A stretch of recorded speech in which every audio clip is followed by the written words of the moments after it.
Kumusta mga kapwa ko mangingisda?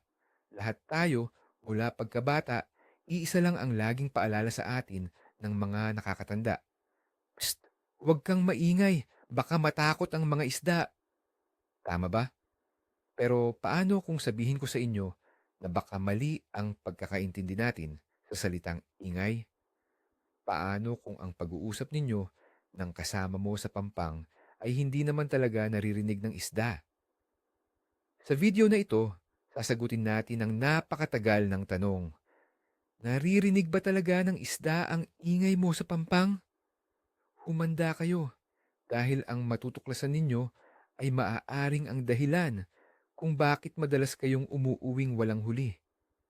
Kayo ba, naniniwala kayong nakakarinig ang isda ng tsismisan sa tabi ng ilog? Itanong niyo sa sarili niyo at panoorin ito hanggang dulo. Sa loob ng napakaraming taon, naging parang Bibliana ng mga mangingisda ang paniniwalang ang katahimikan ay susi sa matagumpay na pangingisda. Nakikita natin ito sa lahat ng lugar. May mga mangingisdang halos hindi humihinga, naglalakad na parang pusa at sumesinyas na lang imbis na magsalita. Ginagawa natin ito dahil ito ang nakagisna natin, ito ang turo ng mga nauna sa atin. Pinaniniwalaan nating ang slightest na tunog ay magpapatakbo sa lahat ng isda sa lugar. Pero bihira nating tanungin, bakit? Ano ba ang siyentipikong basehan nito? Dahil sa paniniwalang ito, maraming oportunidad ang nasasayang at maraming diskarte ang hindi nasusubukan.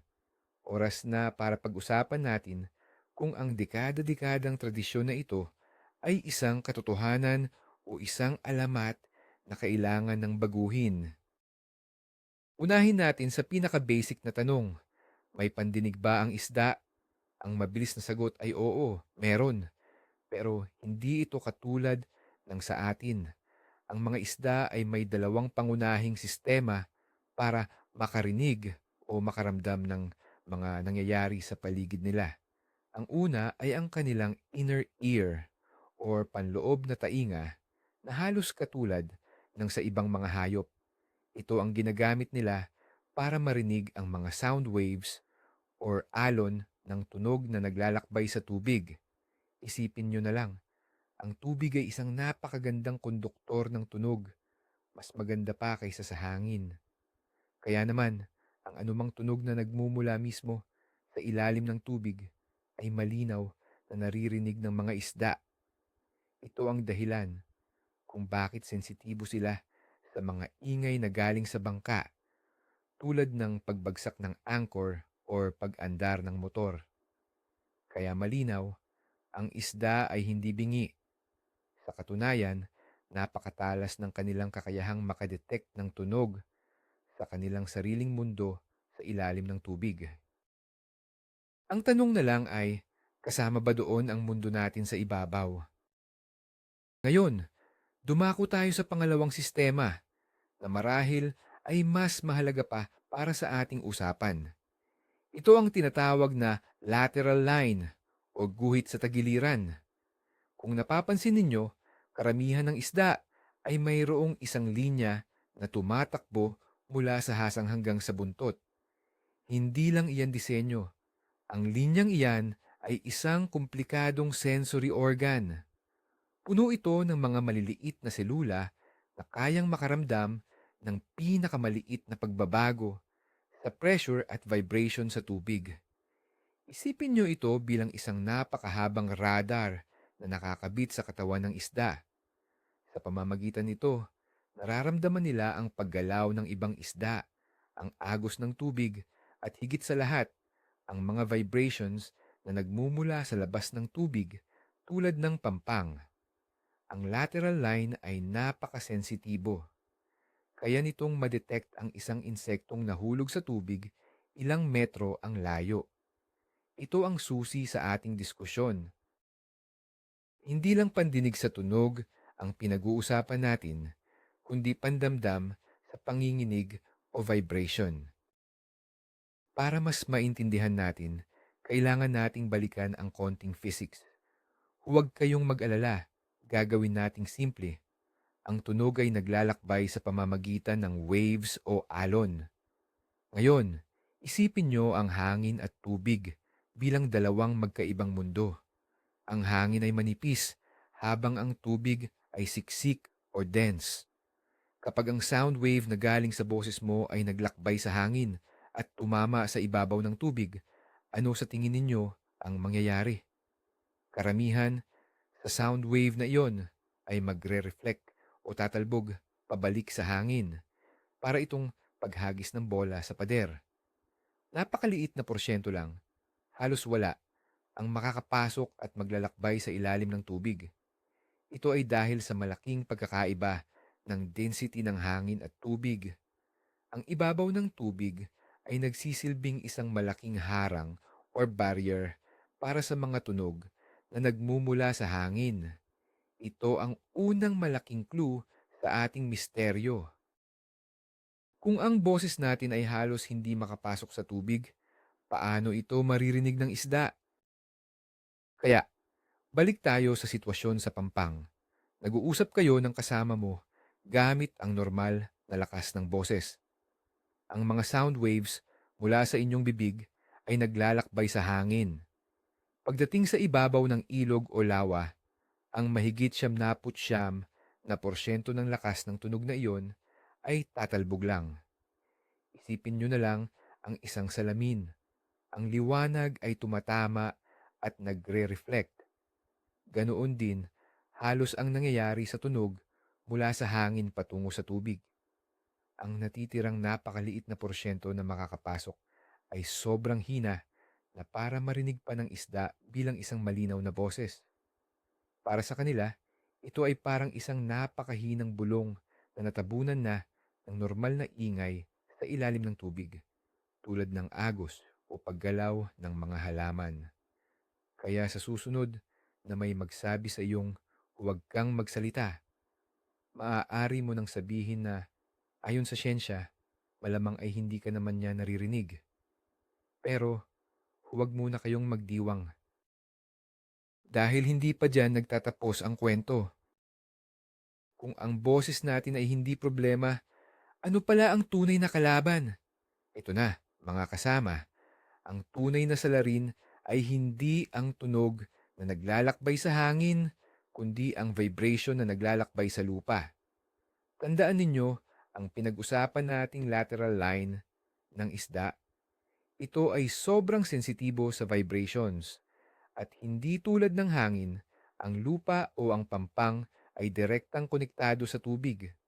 Anumang panginginig na gagawin mo sa lupa ay maglalakbay ng direkta mula sa lupa papasok sa tubig. Walang refleksyon na nangyayari dito. Ito ay direktang paglipat ng enerhiya. Para itong pagtapik sa isang dulo ng mesa, mararamdaman mo ang vibration sa kabilang dulo. Ganoon ang nangyayari kapag naglalakad ka, tumatakbo, o nagbabagsak ng gamit sa pampang. Ang mga vibrations na iyon ay direktang nararamdaman ng isda sa pamamagitan ng kanilang lateral line. Isipin nyo ang isang praktikal na sitwasyon. Madaling araw, kararating mo lang sa paborito mong spot. Sa sobrang excitement, medyo mabigat ang iyong mga yabag habang papalapit ka sa tubig. Bawat tapak mo sa lupa ay lumilikha ng maliit na shockwave or panginginig. Ang mga panginginig na iyon ay hindi na dumadaan sa hangin. Naglalakbay ito sa lupa, papunta sa gilid ng tubig at direktang inililipat sa tubig mismo. Para sa isang isda na nagpapahinga malapit sa pampang, ang mga yabag mo ay hindi parang tunog. Para itong maliliit na lindol. Ito ay isang sinyalis ng panganib. Isang malaking nilalang ang papalapit. Natural na reaksyon ng isda, lumayo at magtago. Kaya kahit hindi ka pa nagsasalita, kahit isang salita, sa pamamagitan pa lang ng iyong paglalakad, na ipaalam mo na sa lahat ng isda sa lugar na nandyan ka. Ito ang pagkakamali na hindi namamalayan ng maraming mangingisda. Isa pang halimbawa na madalas nating gawin. Pagdating sa pwesto, ano ang una nating ginagawa? ibinababa ang ating gamit. At madalas, dahil mabigat ang tackle box o ang cooler, medyo malakas ang pagkakabagsak nito sa lupa. Blag, ang tunog na narinig mo sa hangin ay hindi ang problema. Ang problema ay ang impact ng pagbagsak na iyon. Ang malakas na vibration na nilikha nito ay naglakbay sa lupa at pumasok sa tubig na parang isang malakas na pagsabog sa pandamdam ng isda. Kung ang mabibigat na yabag ay parang maliliit na lindol, ang pagbagsak ng tackle box ay isang major earthquake para sa kanila. Ito ay isang malinaw na signal na mayroong banta sa kanilang teritoryo. Kaya kahit gaano pa kaganda ang pain mo o kahusay ang setup mo, kung sinimulan mo ang iyong pangingisda sa ganitong paraan, para mo na ring sinabing, mga isda, umalis na kayo, nandito na ako. Paano naman ang ibang ingay tulad ng musika mula sa radyo o cellphone? Marami tayong nakikitang nagpapatugtog habang nangingisda. Nakakatakot ba ito sa isda? Dito natin kailangang gamitin ulit ang ating natutunan. Kung ang cellphone o radyo mo ay nakapatong sa isang bagay at hindi direktang nakadikit sa lupa, ang tunog na nililikha nito ay airborne sound. Tulad ng boses natin, karamihan dito ay magre-reflect lang sa ibabaw ng tubig at hindi gaanong makakaapekto sa isda. Maaaring marinig nila ito bilang isang mahinang ugong, pero hindi ito sapat para itaboy sila. Ang kwento ay mag-iiba kung ang speaker mo ay nakapatong mismo sa lupa, lalo na kung malakas ang bass nito. Ang bass ay vibration. Ang mga mababang frequency na iyon ay maglalakbay sa lupa at papasok sa tubig na siyang madidetect ng lateral line ng isda. Kaya ang sagot ay depende. Hindi ang musika mismo, kundi ang vibration na nililikha nito ang maaaring maging problema. Upang lalo nating maunawaan ang pagkakaiba, gumawa tayo ng isang simpleng paghahambing. Isipin ninyo na kayo ay nasa loob ng isang kwarto. Sa labas ng kwarto, may isang taong sumisigaw. Maririnig ninyo siya, pero medyo mahina dahil hinarangan ng pader ang tunog. Ito ay katulad ng boses natin sa pampang. Ang tubig ang nagsisilbing pader. Ngayon, isipin ninyo na ang taong iyon ay hindi sumigaw, pero kumuha siya ng martilyo at pinalo niya ang pader. Kahit hindi ito kasing lakas ng sigaw, mararamdaman ninyo ang malakas na vibration at maririnig ang kalabog sa buong kwarto. Ito naman ay katulad ng pagyabag o pagbagsak ng gamit sa lupa. Ang lupa at tubig ay parang iisang pader na direktang pinupukpok. Alin sa dalawa ang mas nakakagulat at mas nakakaalarma? Siyempre, yung pagpalo sa pader. Ganoon din ang nararamdaman ng isda. Mas takot sila sa vibration na nararamdaman nila kaysa sa tunog na naririnig nila mula sa hangin. Kaya, ang lumang kasabihan na huwag kang maingay ay hindi naman pala LGMAI ay mali. Ang mali lang ay ang ating interpretasyon dito. Ang tinutukoy na ingay ng mga matatanda. Kahit hindi nila alam ang siyensya sa likod nito, ay hindi ang pag-uusap. Ang tinutukoy nila ay ang lahat ng uri ng kalabog at disturbance.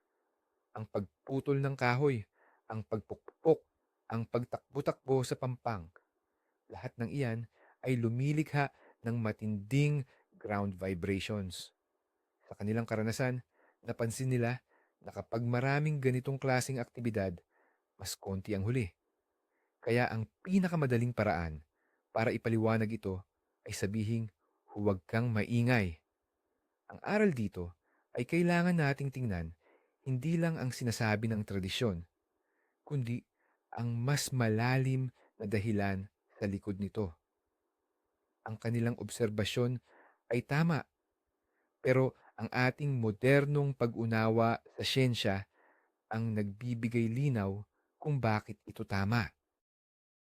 Ngayon, pag-usapan natin ang mga ingay na direktang ginagawa natin sa tubig.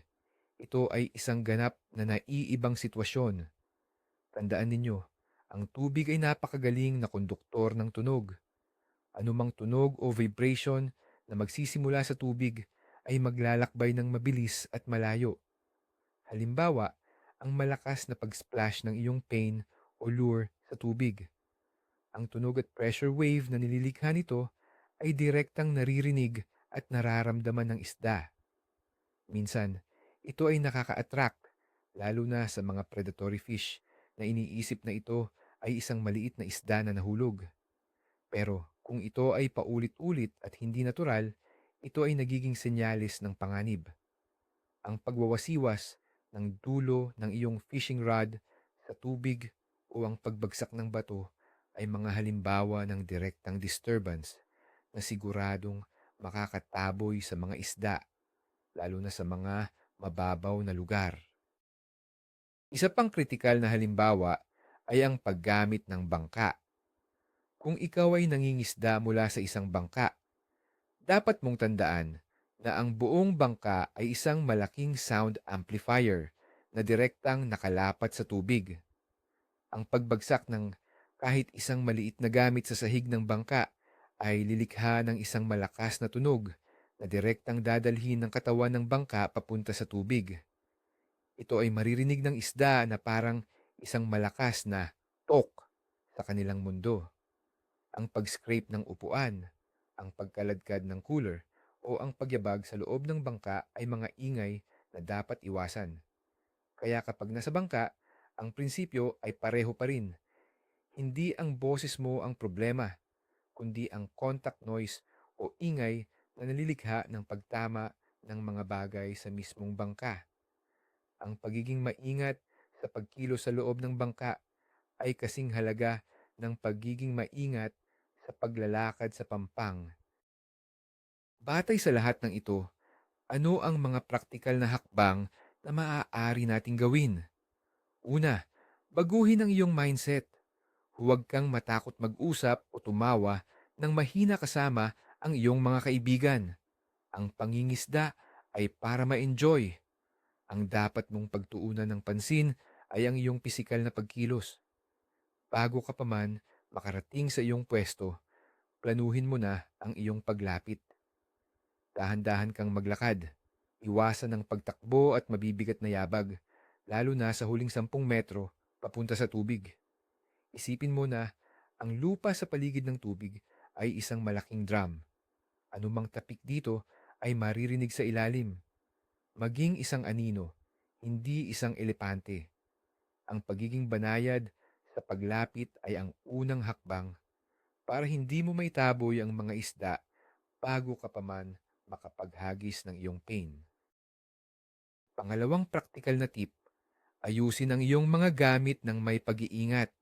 Kapag ibinababa mo ang iyong tackle box, cooler o upuan, gawin ito ng dahan-dahan. Hayaang dumampi muna ang isang gilid bago mo ito bitawan ng tuluyan. Huwag mo itong ihulog o ibagsak. Ilagay ang iyong mga gamit sa isang lugar kung saan hindi mo na ito kailangang galawin ng madalas. Kung kailangan mong kumuha ng isang bagay mula sa iyong bag, gawin ito ng walang kalabog. Ang bawat maliit na ingay na resulta ng pagiging padalos-dalos ay maaaring maging malaking abala sa ilalim ng tubig. Tandaan, ang iyong layunin ay maging bahagi ng natural na kapaligiran, hindi isang dayuhang mananakop na maingay. Ang pagiging organisado at sinadya sa bawat kilos ay isang katangian ng isang mahusay na mangingisda. Pangatlo, maging maingat sa iyong paghahagis. Ang sining ng paghahagis ay hindi lang tungkol sa distansya at katumpakan. Ito rin ay tungkol sa kung gaano kadahan-dahan ang paglapag ng iyong pain or lure sa tubig. Ang isang magaling na mangingisda ay kayang ilapag ang kanyang tansi sa tubig na halos walang splash. Ito ay nangangailangan ng pagsasanay. Imbes na isang malakas na blog, ang target mo ay isang mahinang plop. Isipin mo na ang pain mo ay isang insekto na natural na nahulog sa tubig. Ang isang natural at tahimik na presentasyon ay mas malamang na hindi makatakot sa isda at mas malamang na makakuha ng kagat, lalo na sa mga isdang mahiyain at maingat tulad ng tilapia o aholehole. Ang bawat hagis ay isang pagkakataon para ipakita ang iyong galing sa pagiging banayad. Ikaapat, kung ikaw ay naglalakad-lakad sa pampang habang nangingisda or prospecting, panatilihin ang distansya mula sa mismong gilid ng tubig hanggat maaari. Ang mga vibrations mula sa iyong mga paa ay mas malakas na nararamdaman ng isda kung ikaw ay nasa mismong tabi ng tubig. Kung maaari, maglakad ng ilang metro ang layo mula sa pampang. Mas matigas ang lupa doon at mas mababawasan ang vibrations na aabot sa tubig. Kapag nakakita ka ng magandang pwesto, saka ka lang lumapit ng dahan-dahan. Ang diskarting ito ay epektibo lalo na sa mga malinaw na tubig, kung saan hindi ka lang nararamdaman ng isda, kundi nakikita ka rin nila. Ang pagpapanatili ng mababang profile, parehong sa vibration at sa paningin, ay magpapataas ng iyong tsansang makahuli. Ikalima at panghuli, gamitin ang kaalamang ito para obserbahan ang ibang mangingisda. Sa susunod na ikaw ay nasa isang fishing spot, tingnan mo ang mga kilos ng mga taong nakakakuha ng maraming huli kumpara sa mga wala. Mapapansin mo na ang mga matatagumpay na mangingisda ay kadalasang mayroong isang bagay na pare-pareho. Sila ay kalmado at sinadya sa kanilang mga kilos. Hindi sila nagmamadali, hindi sila nagkakalabog. Sila ay parang parte na ng tanawin. Hindi ito dahil sa swerte. Ito ay dahil consciously or unconsciously naiintindihan nila ang prinsipyong ito.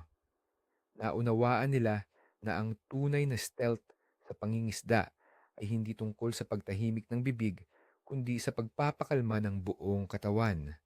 Sila ang mga totoong fish whisperers. May mga isda bang mas sensitibo sa ingay kaysa sa iba? Oo, meron.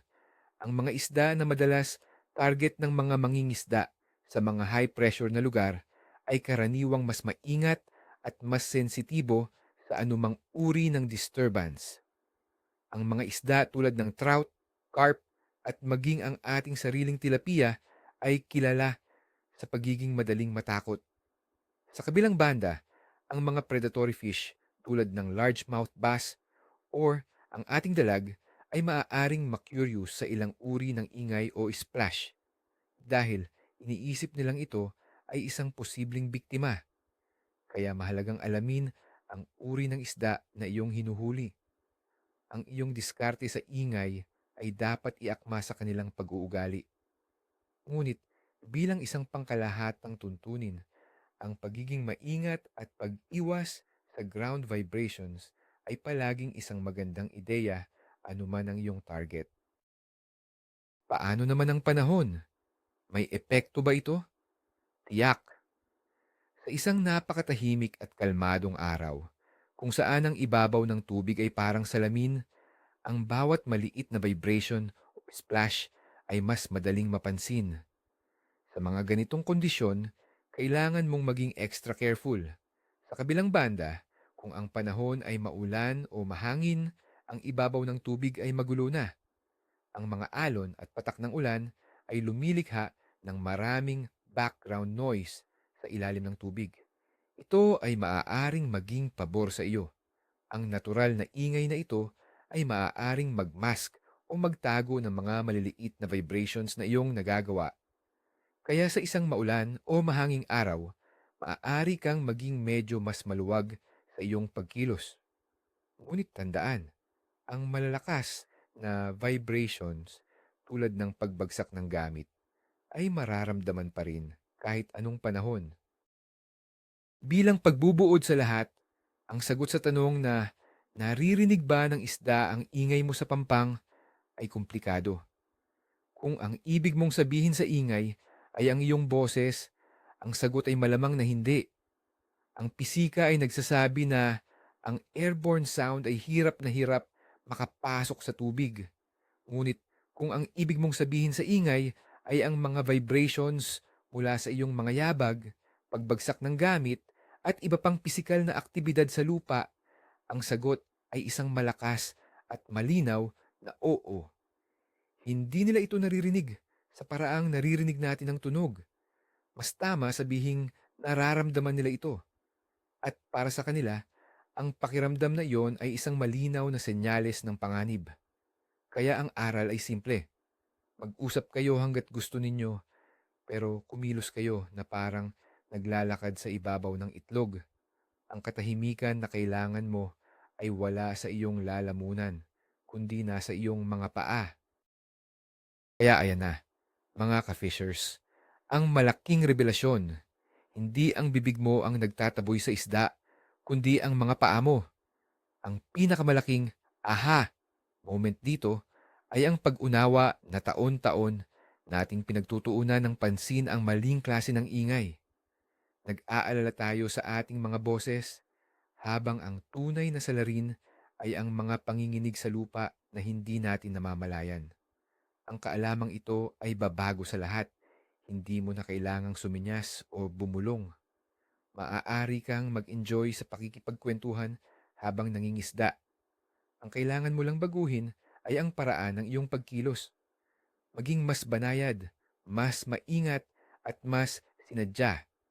Ito ang sikreto sa pagiging isang stealthy na mangingisda. Maraming salamat sa panonood. Kung may natutunan kayo sa video na ito, huwag kalimutang pindutin ang like button at mag-subscribe para sa mas marami pang fishing tips na babasag sa mga alamat. At ngayon, para sa inyo, ano ang pinakakaraniwang pagkakamali na nakikita ninyo sa pampang na may kinalaman sa ingay? Ibahagi ang inyong mga kwento sa comment section sa ibaba. Hanggang sa muli, mga kasama, tight lines!